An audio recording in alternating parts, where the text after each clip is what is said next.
Nós vamos começar hoje, nós tivemos o módulo Apóstolos, tivemos o módulo Profetas, falamos sobre evangelísticos na terça-feira passada, e como está se aproximando as férias, eu vou ter que dar uma corrida, porque o profético a gente foi além do... A gente trabalhou muito, e se eu disser para você que não tratamos tudo, não se preocupe, porque é verdade. Tudo bem, Jussara? Então, hoje nós vamos começar a falar sobre o pastoral. Mas antes de entrar propriamente no critério pastoral do ofício, a gente primeiro vai relembrar a mentalidade da igreja. A igreja dos últimos tempos, ela tem se movido de uma forma pastoral. O que é isso? Considerando o status e a história da nação brasileira e das nações latino-americanas, foram nações colonizadas. Historicamente, as nações da América Latina, elas foram colonizadas por povos da Península Ibérica ou por povos da Europa setentrional. Inglaterra, por exemplo, Holanda, França, que já não é tão setentrional, já é. Mas você vê que, por exemplo, existem no nosso continente nações que foram colonizadas pela França, nações que foram colonizadas por Portugal, como é o nosso caso, e pela Espanha, uma boa parte dela, né? E isso fez com que, por exemplo, no caso do Brasil, quando os portugueses chegaram aqui, você já ouviu dizer que Portugal mandou para cá os ladrões e os bandidos, né? Você sabia que isso não é verdade? Quem veio para cá foram os judeus. No ano de 1400 e alguma coisa, o rei Filipe de Portugal, ele mandou os judeus que não se convertiam ao catolicismo, ou eles morriam, eram sentenciados à morte, ou eles vinham para o Brasil sem nada. O tesouro, as riquezas das famílias ficavam na coroa. E aí o pessoal dizia que o Brasil foi colonizado pelos ladrões. Não era. A palavra marranos, que significa porcos, para designar judeus, era uma palavra pejorativa. Então não foram ladrões que vieram para cá. E aí quando os colonizadores chegam junto com os judeus, eles encontram aqui umas índias bonitinhas na costa do país. E aí o processo de colonização, ele começa na miscigenação do sangue europeu, sangue judeu e indígena.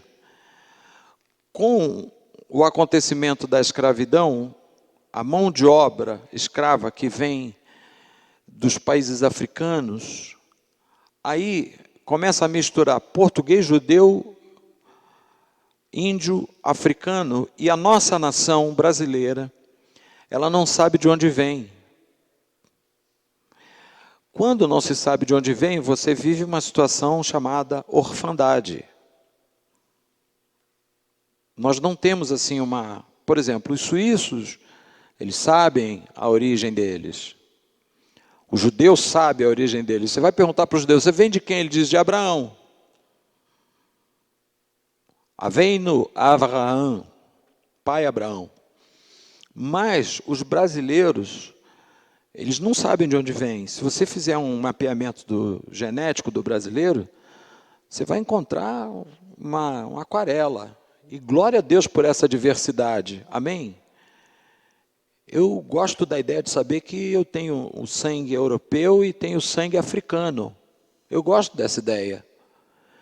Quem esteve numa igreja africana para ver como é que os caras adoram, irmão, o culto dos caras duram 6 horas.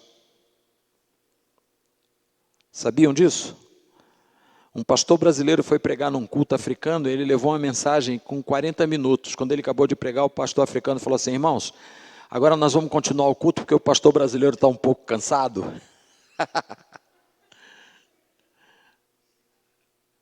Então eu gosto da ideia. Eu fui num culto numa igreja africana lá em Genebra, do pastor Mani Zola, que no carinho eu chamava ele de camisola. Brincava com ele. Pastor inteligente, um cara assim, ilustre. E o culto na igreja era uma alegria, era uma explosão de cores. Se existe gente que vai bonita para a igreja, é africana, irmão. As mulheres colocam uns turbantes bonitos. Bubu. Você sabe o que é um bubu? É aquela roupa comprida que os africanos usam. Os caras vão, parecem uns príncipes.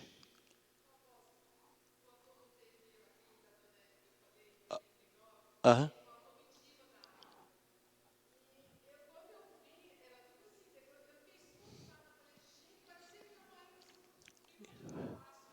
Os caras vão bonitos para a igreja.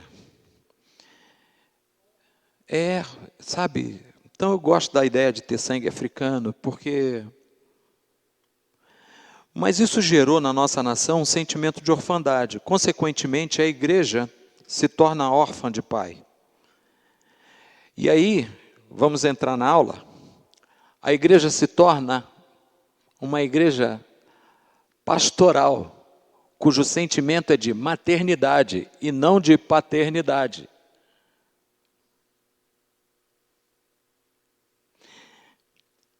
E a igreja pastoral, fora da visão apostólica, ela é complexa. Por quê? Porque a mentalidade do reino de Deus é uma mentalidade apostólica. Isso aí não é questão doutrinária, não, é bíblica. Falou? Mateus 28, Jesus diz assim: portanto, ide, é-me dado todo o poder no céu e na terra, portanto, ide. Isso é mentalidade apostólica. A mentalidade pastoral, fora da complexidade, da visão apostólica, sabe qual é? É o pastor na porta do redil, impedindo que as ovelhas saiam. Enquanto na visão apostólica, o apóstolo está dizendo assim, vai. Na visão pastoral, o pastor está dizendo, fica. Então, para a gente entender o ofício pastoral na perspectiva apostólica, a gente tem que entender que o reino de Deus é essencialmente apostólico, porque Jesus diz lá em João 15, 16, porque eu vos nomeei, vos designei para que vades, para que vocês vão e deem fruto, e o vosso fruto permaneça. Então, dentro de uma mentalidade apostólica, o pastorado, ele não é uma maternidade. E sabe o que acontece com uma igreja estritamente pastoral, fora da visão apostólica? Ela se torna um redil de gente ferida, onde ela vai ser sempre cuidada, e ela nunca consegue sair do trauma ou do drama para cuidar de alguém. Fica uma igreja de bebê chorão. E quando você vai olhar a vida dos apóstolos, aí você vai entender por que Jesus comissionou esses caras, equipou esses caras e enviou esses caras, porque Jesus resolvia o trauma rápido. O drama era rápido. Se você olhar a vida do próprio apóstolo Pedro, cara, ele tinha sido rejeitado pela escola do rabinato. Esse cara só virou pescador porque um rabino olhou e falou assim, eu não quero você na minha escola. Por quê? Porque o judeu, ele era criado da seguinte maneira. No início da infância dele, ele ficava com a mãe, aprendendo ali alguma coisa. Quando chegava aos 6 anos de idade, ele era enviado para uma escola de rabinos. E ele ia começar o estudo da Torá com um rabino. Quando chegasse perto do bar mitzvah, 12 para 13 anos, o rabino ia avaliar se esse cara ia voltar para casa para aprender a profissão do pai ou ia seguir na escola rabínica. Só ia para a escola rabínica os arles. Entendeu? Quem não fosse arles ia voltar para casa para quê? Para virar carpinteiro, virar pescador, virar qualquer coisa. E o Pedro, como todos os apóstolos, foram rejeitados por essa escola. Mas você imagina se Jesus desse ouvido para os dramas e ficasse o tempo todo cuidando do drama do cara. Não, não sai daqui não. Fica aqui. Porque numa igreja onde o pastoral é dissociado da visão apostólica, os olhos pastorais vão estar sempre no teu passado, tratando os teus traumas, os teus dramas, e nunca cuidando de você para te equipar, para te enviar. Aí fica uma igreja mimizenta, onde se você der uma palavra... Irmãos, eu gosto desse texto demais. Jesus, eu aprendi com... Eu vou lembrar o nome desse pastor, Jesus, me lembra. Não foi Samuel Doctorian, foi um outro pastor que esteve lá no Rio. Ele disse que Jesus dificultava na entrada e facilitava na saída. Porque os caras... Jesus, nós queremos te seguir. Aí Jesus começou a botar barreira. Olha, os leões têm seus covis, o filho do homem não tem onde reclinar a cabeça. Vai querer encarar esse negócio? Então Jesus, quando alguém queria segui-lo, ele dava sempre um jeito de dificultar o negócio. Mas quando falava assim, olha, quem não comer da minha carne e não beber do meu sangue, não tem parte comigo. Aos caras, Jesus, esse discurso aí não dá para aturar, isso é meio antropófago, isso é um canibalismo terrível, nós não queremos esse discurso. Aí Jesus, numa versão super atualizada, disse, a porta da rua é serventia da casa. Porque numa igreja apostólica, numa mentalidade apostólica, a gente não está preocupado com quem sai, a gente está preocupado com quem a gente envia. Alô? Tem diferença? Sabia? Tem uma pessoa ali na porta. Ah, não, é o Machado. A gente está preocupado com quem envia. Me desculpa, mas essa é a mentalidade apostólica.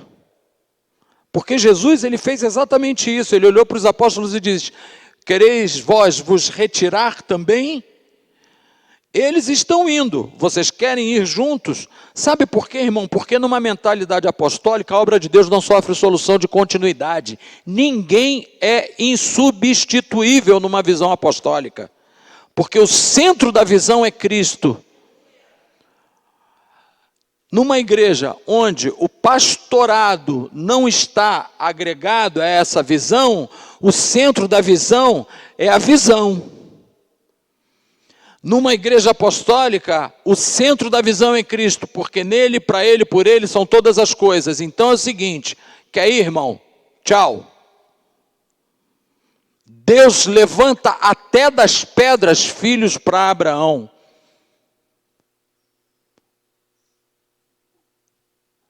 Comecei acelerado, né? Vou desacelerar, para não espantar a clientela. Então, quando a gente está pensando numa igreja pastoral, por uma perspectiva apostólica, a gente vai começar a entender algumas coisas. Primeira delas, que no fluxo do reino, a visão pastoral é capacitar para cuidar, sendo cuidado. A ideia do processo de reino numa igreja pastoral com visão apostólica, o pastor não cuida para ficar dando cuidado o tempo todo. Ele cuida para provisionar suprimentos emocionais e espirituais para essa pessoa, para promover cura e ela passar a cuidar de outros. Porque senão, sabe o que acontece? Por exemplo, numa determinada igreja, tinha aquele serviço da cesta básica, mas tinha gente da igreja que estava pegando cesta básica há 5 anos. Aí o pastor olhou e falou assim, para.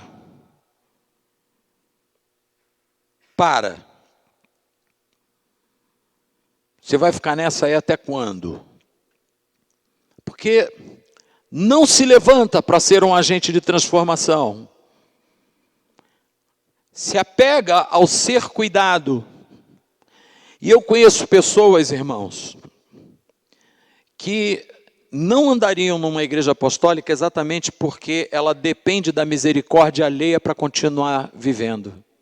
E eu não estou dizendo misericórdia alheia no sentido de ajuda financeira, nada não. Estou falando até de provisão emocional. Ela precisa despertar a misericórdia do outro em favor dela. Você já viu esse tipo de coisa, não já? Eu conheço uma pessoa que ela teve um problema de um AVC. Mas o AVC foi tratado. E a pessoa recuperou.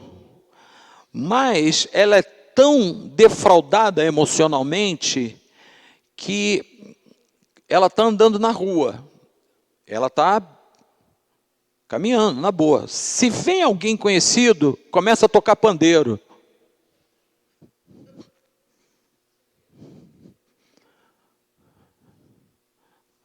Se a pastora Márcia estivesse aqui, ela estava rindo, porque ela conhece essa pessoa. A pessoa está bem, mas vem alguém conhecido,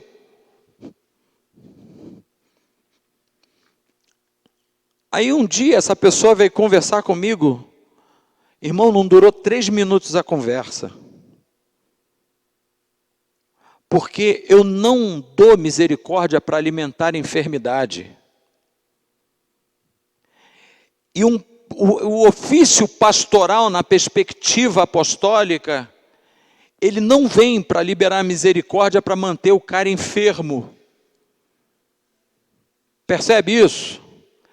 No igreja apostólica, cara, se o pastor não te telefonar, você vive. Se alguém não te telefonar, você vive. Porque a cabeça do cara não está no drama, está no destino, ui.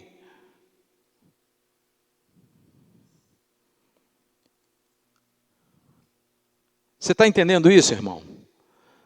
Você não está olhando pelo retrovisor, cara, você está olhando para frente. Você está olhando para um destino.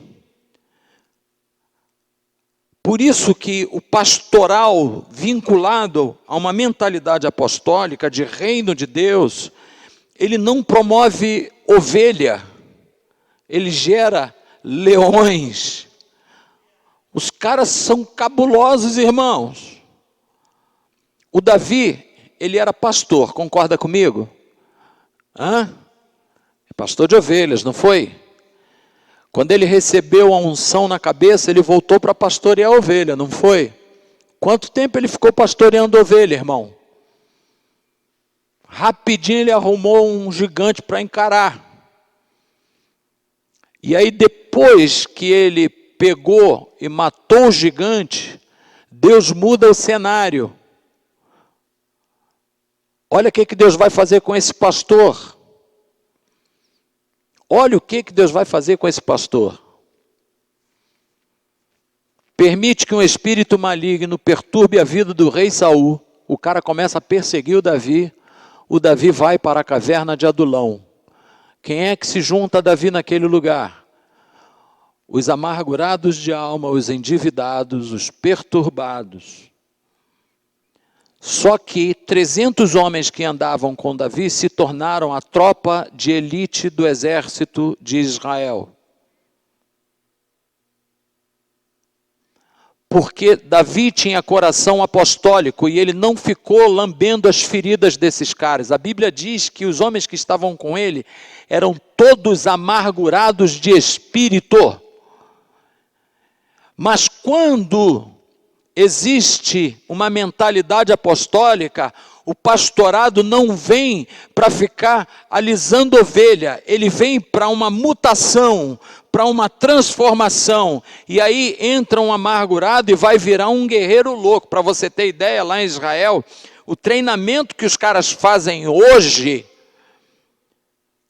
no exército israelense, na Israel Defense Force, eles vão para o lugar onde Davi treinou o exército para conquistar a fortaleza de Davi. Eles passam por um lugar, uma cavidade de uma rocha, que eles têm que passar agachado, com as mãos parecendo garra de leão. Os homens de Davi, o exército de Davi, os chamados valentes de Davi, esses homens foram transformados por uma mentalidade apostólica, a ponto de alguém dizer para um rei inimigo: você está maluco em enfrentar esse exército? Esses caras, eles têm cara de leão, bicho, eles parecem a ursa desfilhada dos seus filhos. Não era gente mimizenta, querido, não era cabra frouxo. O problema é que pela nossa orfandade, a gente espera que a igreja continue sendo pastoral para a gente permanecer no lugar da misericórdia e da enfermidade. E alguém coçando as feridinhas da gente e arrancando as casquinhas. Mas não é esse o propósito de Deus. O protocolo do reino de Deus tem 3 P's. P de pauleira. O primeiro P é o P da provisão. O segundo P é o P da proteção. E o terceiro P é o P da plataforma. Por quê? Deus vai provisionar tudo o que você precisa. Deus vai proteger você dentro desse conceito de que Ele está te chamando, te capacitando. Mas Ele vai gerar uma plataforma para quê? Para você ficar? Não, essa plataforma é para você ir. Entendeu? Sim ou não? Vocês estão assustados? Eu estou muito acelerado? Na igreja pastoral, o órfão olha para o pastor como um pai biológico. Sabia disso? Só que Deus olha para o órfão e Ele resolve o problema do órfão, sabe como? Fazendo desse órfão um pai. Deus cura o sentimento de orfandade fazendo de você um pai. Mas não é para você repetir uma história avessa. Deus vai te capacitar para você ser pai de alguém que vai continuar um projeto de Deus. Deus vai te dar as provisões para você ser pai de alguém. Na igreja pastoral, o pastor é aquele cara que fica assim: não, vinde a mim, fica aqui. Na igreja apostólica, o pastor está dizendo assim: vai, abestado. Vai frutificar. Porque quem está no drama e fica olhando para o drama o tempo todo, vai frutificar no drama.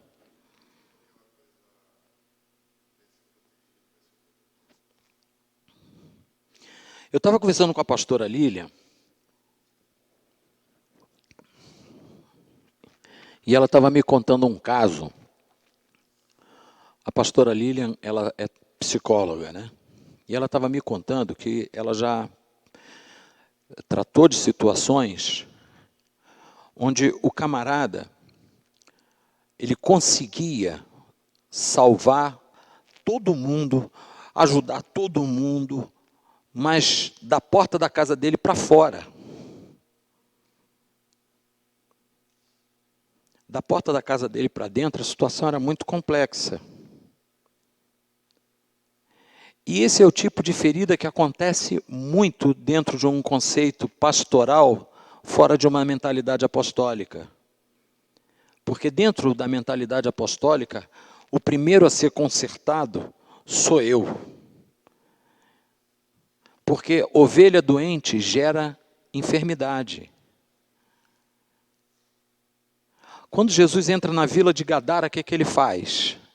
Tem um endemoniado lá que o cara está... Pelo fato de Jesus ter perguntado: demônio, qual é o teu nome? O demônio disse: legião. Sabe quantos soldados tinha uma legião romana? 6.000. E o demônio diz assim: legião porque somos muito. Então, alguns intérpretes entendem que esse cara estava no coro dele com 6.000. No coro. Era uma legião romana. Já pensou, irmão? Aí Jesus cura esse cara. E ele quer andar com Jesus. O que Jesus diz para ele? Vai. Vai. Você está curado, meu. Vai pregar a palavra. Esse cara é o precursor do avivamento de Decápolis, que eram 10 cidades, inclusive Gadara. Enquanto na mentalidade pastoral a igreja vira um aquartelamento para se ficar vindo quarta e domingo, na mentalidade apostólica, a igreja é um campo de treinamento, onde você recebe provisão, proteção e plataforma, para você frutificar. E quando eu faço assim, não é para você sair do contexto da igreja, mas é para você não se deter dentro da mentalidade de quatro paredes. E você avançar na direção das pessoas que estão precisando ouvir de Jesus. Sacou? Deus nos faz entender uma coisa, que quando a teologia da igreja é excessivamente pastoral, isso faz com que a igreja perca a identidade apostólica. Por isso que os 5 ofícios, cada um tem 20% da revelação de Jesus. Os 100% vão acontecer quando, Márcio? Quando todos os ofícios trabalharem juntos. Amém ou não? Presta atenção nisso. Na mão de Deus nós temos os 5 ofícios: apóstolos, profetas, pastores, evangelistas, pastores e mestres. Eu tinha dito para vocês que o polegar é o dedo da força. Sabia que esse aqui é o dedo da força, né? No pé é a mesma coisa. Inclusive, tinha um rei lá no Velho Testamento, eu disse isso para vocês, que ele cortava os polegares das mãos e dos pés. Por quê? Da mão você não segura uma espada. Então, a igreja que não se posiciona na mentalidade apostólica e fica com uma teologia estritamente pastoral, ela é uma igreja de gente mimizenta, que não sabe sair do drama, que está olhando sempre, meu passado, porque eu sofri, porque, minha mãe, o meu pai, pastor, o senhor não sabe como eu sofri. Numa igreja pastoral é isso. Eu já trabalhei em igreja pastoral, e eu vou te dizer uma coisa, numa igreja teologicamente pastoral, você sabe quem é a primeira pessoa que fica doente na igreja? O pastor.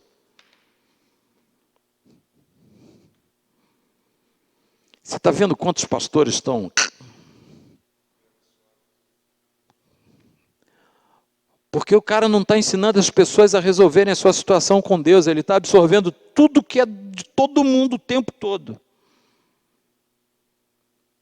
Agora eu pergunto a você, é isso que Deus estabeleceu nos ofícios apostólicos? Um pastor que absorva toda a situação de todo mundo? Ou ele está chamando pastores para que ele trabalhe como Davi? Pega o endividado, pega o cara problemático, treina esse cara, aí chega para o apóstolo e fala assim, tá pronto, onde é que o senhor vai mandar esse cara? Eu vou mandar ele para tal país. Por que nós tiramos ali o véu do mapa? Vocês repararam que desde domingo esse mapa está descoberto? Vocês vão ver por quantas cidades no mundo a CCJ, como igreja, já passou. Você não tem ideia. Você não tem ideia. Amanhã eu e o apóstolo Arles vamos estar marcando não somente as cidades por onde a igreja já passou, mas as cidades no globo onde nós temos conexões missionárias. Você sabia que a gente estava discipulando uma igreja em Moçambique? Você sabia que a CCJ discipula um grupo na Suíça até hoje?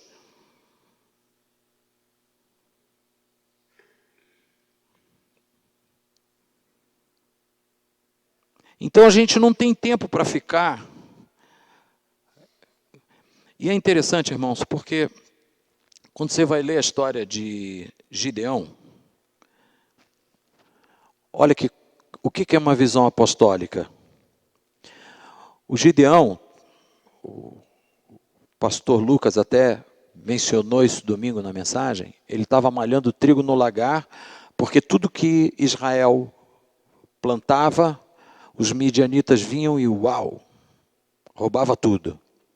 O Gideão pegou a colheita dele, foi lá para o lagar, em vez de levar o trigo para malhar na eira, ele foi para o lagar, que é onde se pisava uva, para fazer vinho.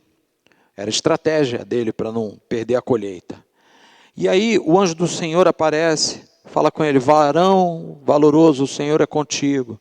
Vai nessa tua força porque você vai libertar Israel da mão dos midianitas. Ele falou: mas como é que vai acontecer isso? Aí o anjo conversa com ele e tal.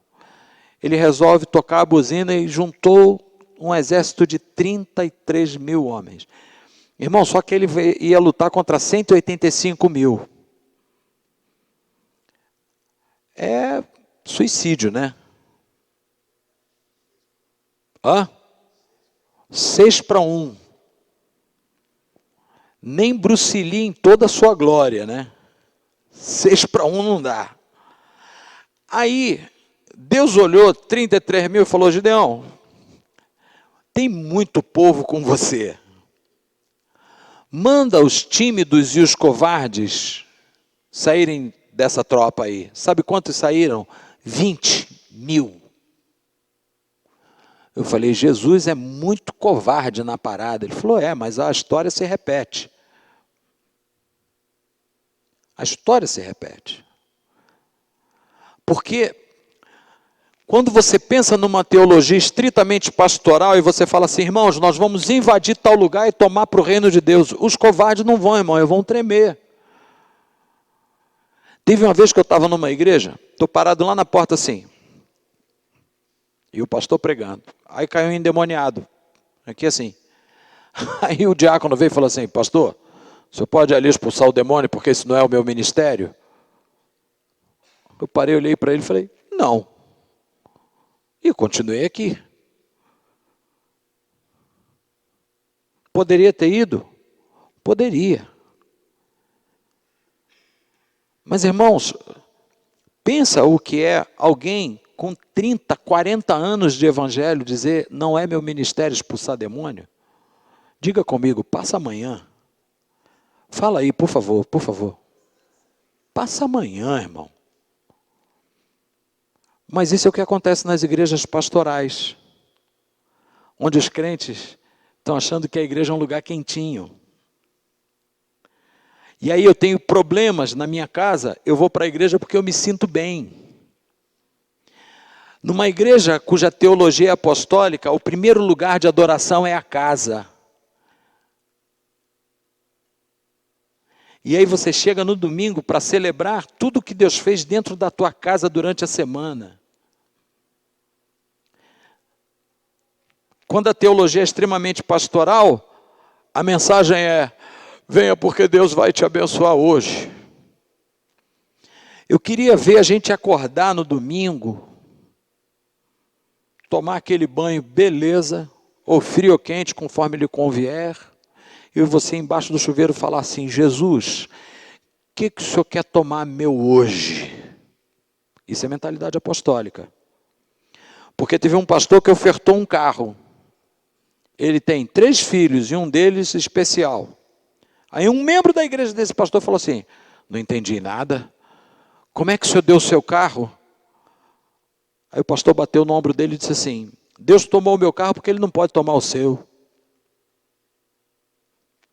Você vê a diferença entre ovelha e leão? Entre mentalidade pastoral e mentalidade apostólica? É mais ou menos assim, irmão. É mais ou menos assim. E dentro dessa questão do pastoral, da gente ficar com a ovelhinha aqui no colo, e eu vou te dizer como é que é um pastor apostólico. Ele quebra a pata da ovelha. Que isso? É. Lá em Israel, o rabino estava me falando que tinha um rebanho que tinha uma ovelha perturbada, irmão. Porque a ovelha é o bicho mais manso que existe, né? É míope. E além de tudo, é débil. Pode dizer quase que burra. Ela sai da malhada 1 metro, ela não sabe voltar. Por isso que o pastor tem uma vareta na mão, um cajado, que aí ele vai e dá umas lambadinhas nela assim, né? Para ela voltar para o rebanho. Mas essa ovelha estava correndo sérios riscos em sair do rebanho. Aí tu sabe o que ele fez? Pegou a ovelha, botou no colo, foi na pata dela e creu, quebrou. Isso um rabino me falou. Aí eu fiquei pensando, eu falei, caramba, se eu pregar isso na minha igreja, acho que nunca mais deixa eu pregar lá. Sabe por quê, irmãos? Porque numa igreja cuja teologia é estritamente pastoral, não existe um entendimento de paternidade, existe um sentimento de maternidade. O que a mamãe faz? O filho tem 40 anos, ela está, ô neném de mamãe. É assim ou não é, irmã? É assim, Fátima? Hã? É assim, doutora? E aqui não está uma palavra de machismo. Não é isso, eu não quero que você entenda por esse viés. Mas é que, às vezes, um pastor com visão apostólica, ele vai quebrar a pata da ovelha. O que é mais interessante? Preservar a ovelha viva ainda que mancando ou deixá-la ser devorada pelo leão? A escolha é sua. A ovelha nunca mais saiu do meio da malhada. Eu fui pastor, tá? Presidente de igreja. Eu não falo sem ter essa experiência. E tinha uma pessoa no nosso ministério lá no Rio que dava trabalho, irmão. Mas pensa em alguém que gostava de estar no altar adorando. Até o dia que ela chegou no culto, quando ela pensou em subir, eu falei, desce. Desce. Por quê? Eu falei, porque eu estou mandando. Você não canta mais. As pessoas não estão acostumadas a isso, irmão. As pessoas estão querendo ser aduladas. E por isso elas procuram ver no pastor uma mãe e não um pai. Porque, agora eu vou lançar a mão da psicologia, se eu estiver errado me ajuda, tá? A mãe, ela comunica sentimento para o filho. E o pai traz direção. A mãe comunica afeto. O pai, direção. Quando o pai não tem essa palavra diretiva, nós vamos ter problema com essa criança futuramente. Porque a figura forte passa a ser a mãe. E aí você começa a entender por que tantas pessoas hoje estão em conflitos com ideologia de gênero. Porque a figura forte da casa passou a ser a mãe. Alô? Isso é dado científico. Isso não é conversa minha aqui. Estou errado, doutora? E o plano de Deus é exatamente que a igreja tenha uma mentalidade amorosa, sim, mas que tenha limite e direção. Por isso que ela não pode ser uma igreja estritamente pastoral. Mas também ela não pode ser uma igreja apostólica por denominação. Ela tem que ser apostólica, não é porque existe a batista e existe a presbiteriana e existe a apostólica. Não, ela tem que ser apostólica porque a mentalidade do reino é apostólica. Então o pastor que tem esse entendimento, ele vai se mover apostolicamente, mesmo que ele não seja apóstolo. Mesmo que ele não tenha o título de apóstolo. Está entendendo essa questão, filho? Então, hoje nós precisamos entender que, como igreja do Senhor estabelecida aqui nessa região, a última coisa que Deus está querendo de nós é que a gente seja um povo mimizento, calça frouxa, como o parceiro falava lá no Rio de Janeiro. Calça frouxa. Aquele cara que não pode correr porque senão a calça cai.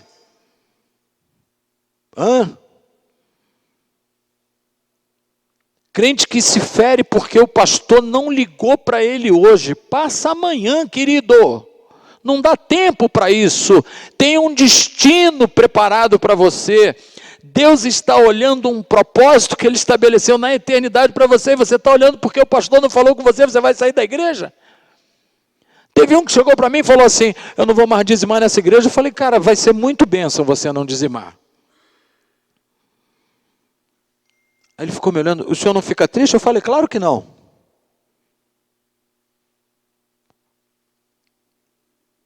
Mas por que o senhor não vai ficar triste? Eu falei, meu irmão, sabe por quê? Porque cada vez que eu encontro um crente igual a você, Deus se revela como Deus provedor. Ele não precisa do seu dinheiro, nem eu.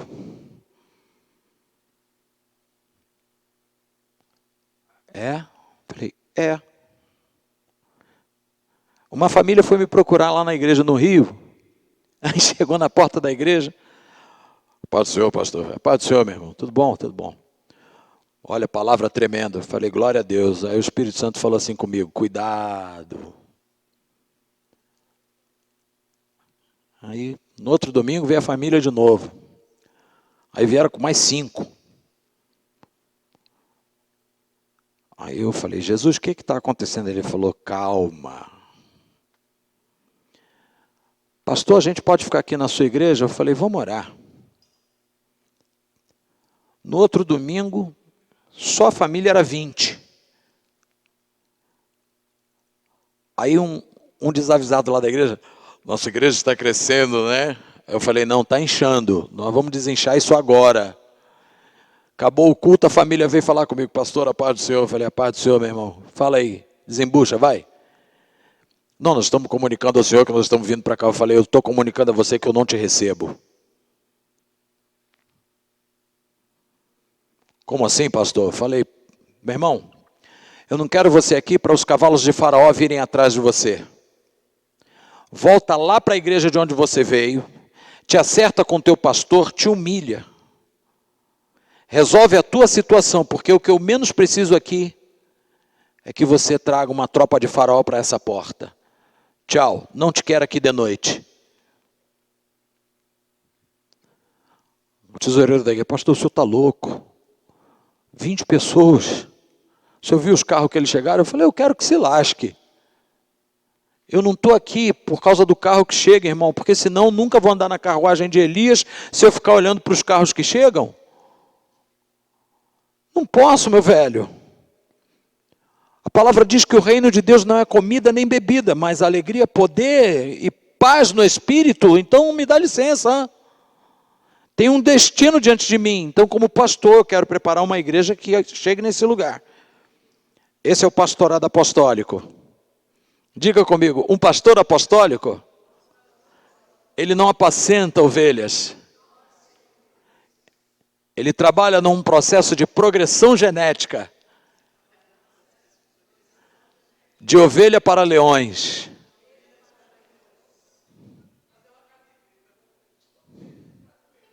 Pode fazer.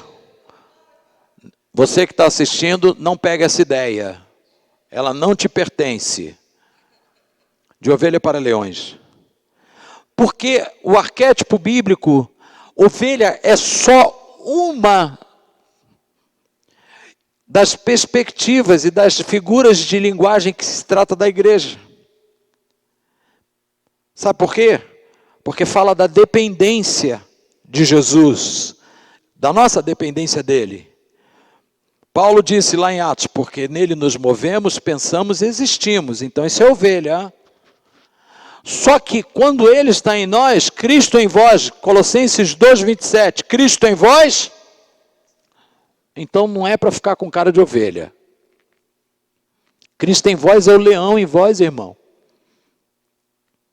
E o pastorado, dentro de uma perspectiva apostólica, não é para lamber ferida.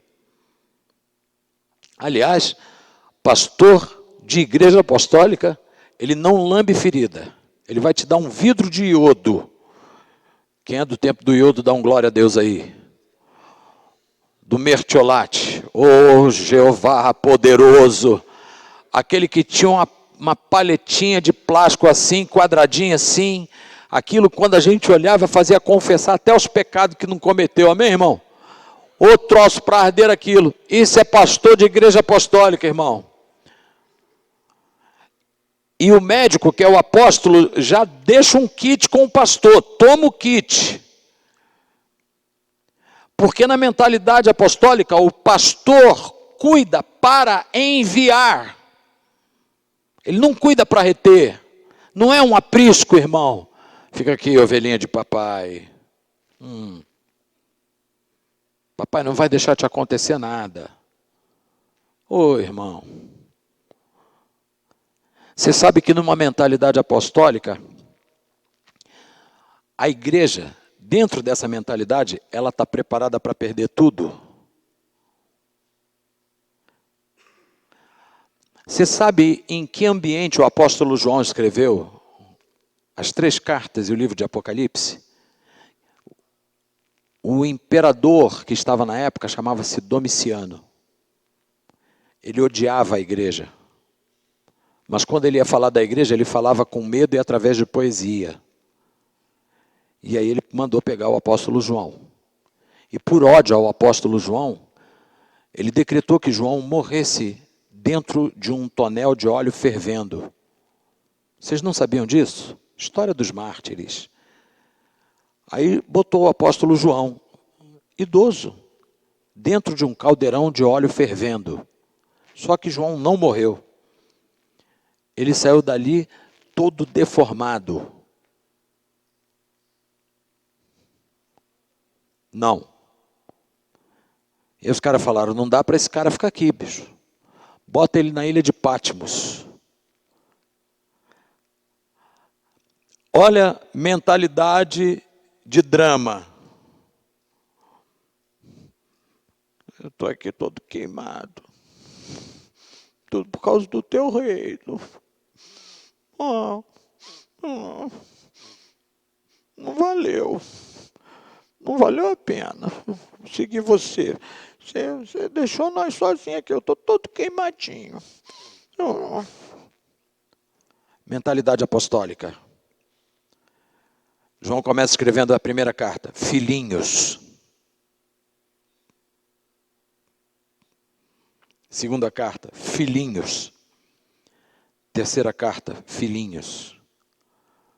Mentalidade apostólica faz você resolver drama muito rápido. Porque você percebe que tem pouco tempo. É uma chave para a psicologia, não é? E aí, lá em Patmos, ele, curado dos dramas e dos traumas, Jesus resolve aparecer para ele. E não foi o Jesus que ele viu na cruz, nem foi o Jesus que andou com ele. Ele disse, ele tinha cabelos brancos, seus olhos eram como chamas de fogo, a sua voz como o som de muitas águas. Ele estava vestido com um vestido branco, tinha um cinto de ouro, os seus pés brilhavam como latão reluzente, o seu rosto era como o sol na sua maior força. Mentalidade apostólica. Livre do drama, você vê Jesus como ele é.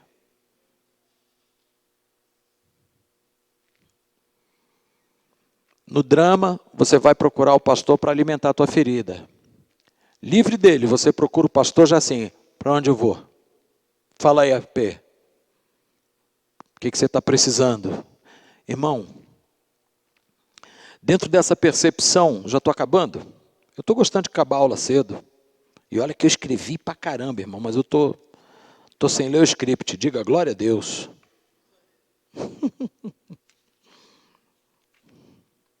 Dentro dessa perspectiva de um pastorado na visão apostólica, a gente começa a entender uma coisa.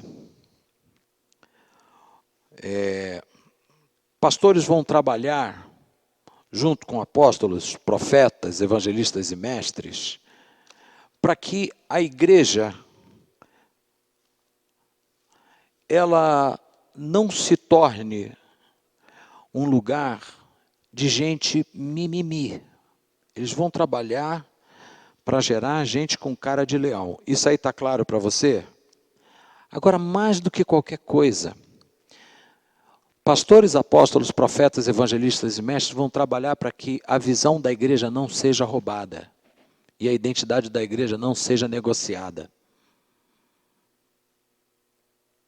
Porque se nós, como igreja, tivéssemos a nossa mentalidade vinculada à mentalidade de como Deus vê a igreja, sabe?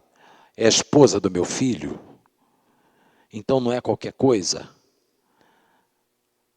Se a gente tivesse essa mentalidade, você sabe quem iam ser os maiores medrosos? os caras de fora. Eles nunca iam dizer que uma obra que não anda é obra de igreja. Eles iam dizer, conforme os caras diziam lá no primeiro século, esse povo que tem revolucionado o mundo chegou até aqui, hein? Estou no Planalto Paulista. A igreja com mentalidade apostólica, quem não discerne essa mentalidade vai olhar e falar assim, vocês são os perturbadores. Você entende o que eu estou te dizendo? Então, a gente, para entender o pastoral dentro daquilo que Deus planejou para a sua igreja, a gente vai ter que ter uma confrontação com o Espírito Santo para que ele nos cure. E a gente não passe a olhar os nossos pastores como aqueles que vão alisar as nossas mumunhas. Entende isso? Mas são pessoas que vão tratar da ferida, mas pelo amor de Deus, não arranque a casca. Tem gente que gosta de ficar se ferindo. Eu vi um episódio de um filme na Blacklist, essa série da Netflix, de um cara que ele tinha um problema, ele ficava se machucando, puxando o cabelo. Ele enrolava o cabelo assim, arrancava os tufos. Esse cara era psicólogo. E ele estava fazendo um tratamento com pessoas para torná-las pessoas de alta periculosidade. Mas ele arrancava cabelo assim aos montes. Tinha um outro que você olhava para ele, ele tinha uma cara de bom velhinho. Quando ele entrava, esse episódio é chamado O Químico. Quando ele chegava dentro da casa dele, ele tirava uma máscara, o nariz dele era um buraco, porque ele teve uma doença que corroeu isso tudo aqui. Então, irmãos, o que acontece é que numa mentalidade apostólica, existem pessoas que ficam alimentando, uma mentalidade pastoral, perdão, existem pessoas que alimentam num processo de retroalimentação da própria ferida, do próprio trauma, do drama, e nunca sai disso. Porque ele tem um retrovisor que está sempre mostrando a vida dele. Ah, não, porque você sofreu. Porque, irmão, na mentalidade apostólica a gente pensa o seguinte, Jesus falou, eu vim para que tenham vida e tenham em abundância. Senhor, eu quero tomar posse dessa palavra para a minha vida, eu vou me levantar e eu vou tomar. Irmão, é coisa de Caleb, vai, assume aí, meu. É coisa de Caleb. Recebi uma promessa lá atrás, eu tinha 45 anos, quando Moisés me fez essa promessa, que Hebrom seria minha. Josué, Moisés morreu, os anos se passaram, mas a promessa está aí, e tal era a minha força naquela época, ainda hoje é, para entrar, tomar e conquistar. Isso é mentalidade apostólica. E o cara vai e toma Hebrom. E por causa dessa mentalidade apostólica, você sabe o que acontece anos depois? Onde é que começa o reinado de Davi? O homem que vai dar prosseguimento na linhagem messiânica, rei Davi, ele começa reinando em Hebrom. Pergunta para mim, quantos anos? 7 anos.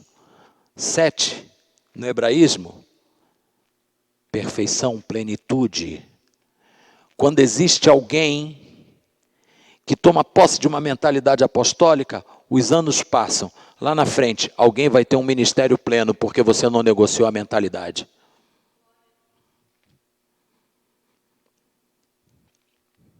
Entenderam isso?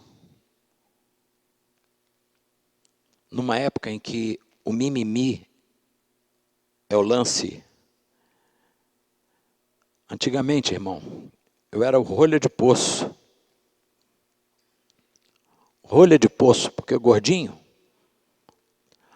Tinha um amigo músico que me chamava Tampa da Lagoa Rodrigo de Freitas. Você acha que eu processei ele por isso? Hoje é assim, irmão.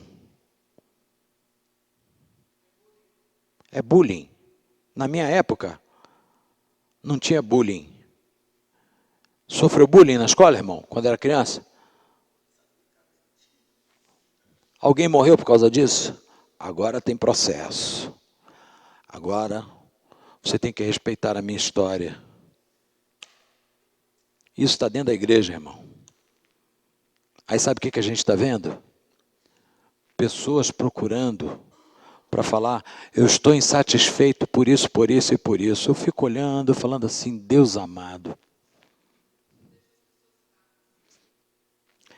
Para encerrar, foram conversar com um sheik árabe, milionário. Milionário. Se dinheiro fosse água, esse cara estava afogado. E o cara perguntou para ele o que sustentava a riqueza dele. Sabe qual foi a resposta dele, Emanuel? Meu avô andava de camelo. Meu bisavô andava de camelo. Meu avô andava de camelo. Meu pai andava de camelo. Eu andei de Mercedes. Meu filho anda de BMW. Tempos difíceis geram homens fortes. Homens fortes geram tempos fáceis. Tempos fáceis geram homens fracos. Sabe o que ele estava dizendo? Estou preocupado com o que vai acontecer com a fortuna da família depois que esse menino aí assumir.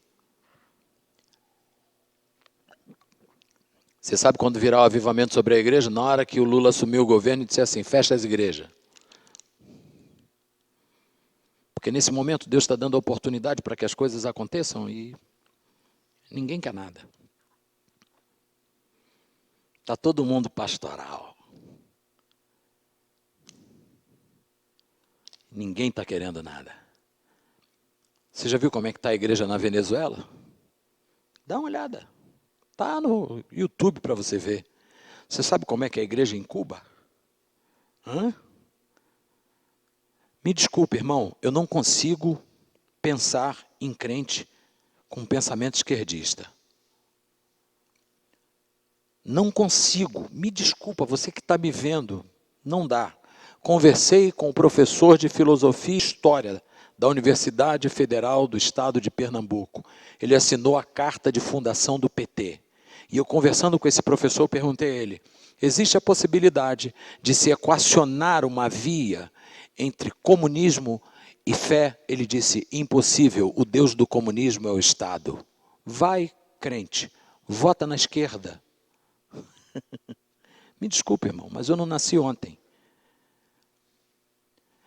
E se você observar, essa agenda, ela vem de tal forma trabalhando exatamente para que a igreja se torne uma igreja fraca, de gente fraca, de gente mimizenta, gente que cria problema por tudo. Qualquer coisa é motivo de parar. Não vou mais. Eu digo, cara, você quer uma palavra que é morra? Desculpa, irmão, mas está arriscado apostolar não deixar nem eu dar mais aula. Mas irmão, eu já cheguei para um lá no Rio de Janeiro, aqui ainda não. Mas chegou primeiro, eu falei, quer uma palavra? Ele quer, morra. Ô pastor, qual é? Eu falei, irmão, você está querendo tomar meu tempo? Você parece até Nosferatu, está vindo sugar minha força? Vai produzir, varão. Você começar a produzir no reino, você não vai ter tempo mais de pecar. Esse é o pastoral na perspectiva apostólica. É confronto para ajuste e para envio. Amém? Se Jesus te designou para que você vá, por que você vai querer um pastor que diga que você fica? Essa é a pergunta que a gente tem que se fazer. E graças a Deus o apóstolo Arles nunca me tolhiu. Eu sou filho do Arles desde 2012. Filho ministerial, desde 2012. Em 2015, Deus me deu uma palavra de que eu ia para a Suíça. Rapaz, eu vendi até cama. O que eu tinha em casa eu vendi.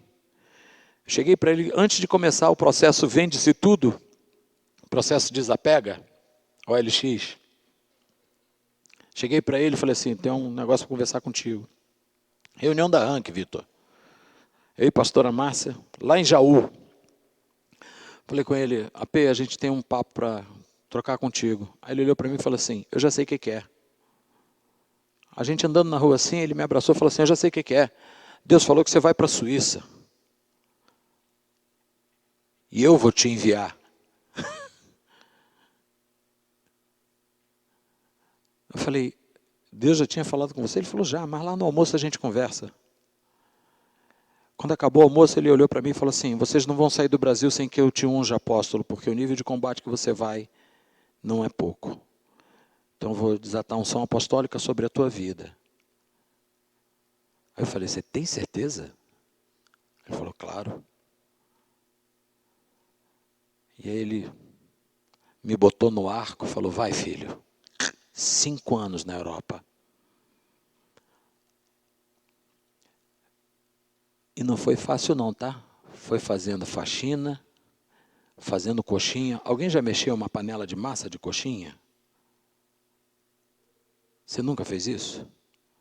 É duro, filho. Você mexe com a colher. Eu olhava para aquela coxinha e falava assim, ah, diabo. Está querendo me desanimar, tu vai ver, vai ser a melhor coxinha de Genebra. E era, irmão.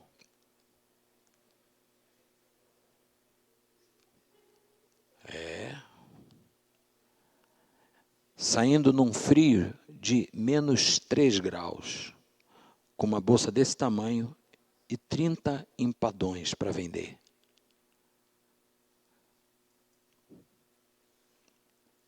E o apóstolo Arlen me ligando, e aí, como é que tá? Falei, rapaz, eu estou vendendo empadão aqui, mais tarde eu tenho uma reunião com 10 pastores. Ele, sai filho, mete bronca.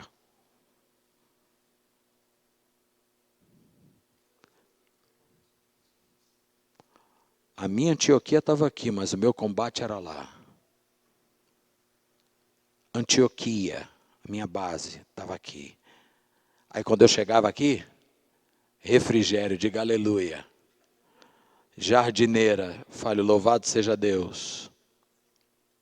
Conhece Jardineira? Ali na Bandeirantes? Sabe aquele restaurante português que tem em frente? Diga aleluia. NB Steak, diga louvado seja Deus. Só paraíso, irmão. Eu vim aqui pregar uma vez, o meu pai me honrava com uma oferta, que eu falava assim, uau. Eu chegava na segunda-feira para ir embora para a Suíça, eu trocava aquela oferta que ele depositava na minha vida em franco. O dinheiro abençoado, irmão. Meu pai, ele não me amarrou. Ele disse, vai. E é isso que a gente vai fazer. Preparar pastores, gerar liderança que cuide de ovelhas, mas capacitando para que elas sejam enviadas. Amém? Amémzão, irmão?